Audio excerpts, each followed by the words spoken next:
আদৌ এবছর নির্বাচন হবে কিনা সেই শঙ্কা কাটছে না বিএনপির। দলটির নীতি নির্ধারণী নেতারা মনে করেন, চলতি বছরের সংসদ নির্বাচন অনুষ্ঠান নিয়ে এখনও ষড়যন্ত্র চলছে। খোদ সরকারের ভেতর থেকে নির্বাচন বিলম্বিত করার প্রচেষ্টা রয়েছে।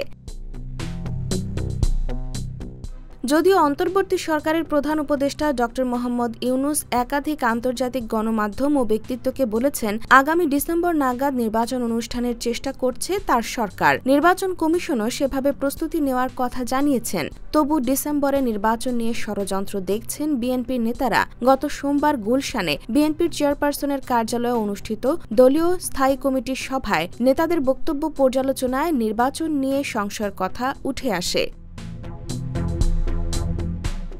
সম্প্রতি জাতীয় নাগরিক পার্টির আহ্বায়ক নাহিদ ইসলাম দুটি আন্তর্জাতিক সংবাদ সংস্থাকে বলেছেন, বর্তমান আইনশৃঙ্খলা পরিস্থিতি ও পুলিশিং ব্যবস্থায় তিনি মনে করেন না একটি জাতীয় নির্বাচন অনুষ্ঠান সম্ভব। অবশ্য বিএনপির স্থায়ী কমিটির সদস্য সালাউদ্দিন আহমেদ বলেন, প্রধান উপদেষ্টা ডিসেম্বরে নির্বাচন অনুষ্ঠানের যে কথা বলেছেন, আমরা প্রত্যাশা করি সংক্ষিপ্ত সময়ের মধ্যে তিনি জাতির সামনে নির্বাচনের রোডম্যাপ উপস্থাপন করবেন।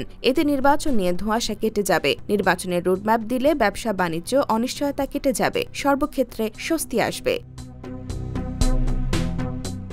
বিএনপি নেতারা বলছেন, আইনশৃঙ্খলা পরিস্থিতি খারাপের দিকে যাচ্ছে। এর জন্য সরকারের প্রশাসনিক নিষ্ক্রিয়তা বা সরকারের নিয়ন্ত্রণহীনতা দায়ী। এই অবস্থা চলতে থাকলে আইনশৃঙ্খলা পরিস্থিতি ভালো হওয়ার লক্ষণ নেই। তাহলে কি আইনশৃঙ্খলার উন্নতি না হলে নির্বাচন হবে না? দ্রুত নির্বাচন অনুষ্ঠানের জন্য বিএনপির নেতারা শুরু থেকেই সরকারের উপর চাপ তৈরি করে আসছেন। সামনের দিনগুলোতে সেই চাপ বাড়তে পারে। তবে সরকার বিগড়ে যেতে পারে এমন কোনো পদক্ষেপ নেবে না বিএনপি।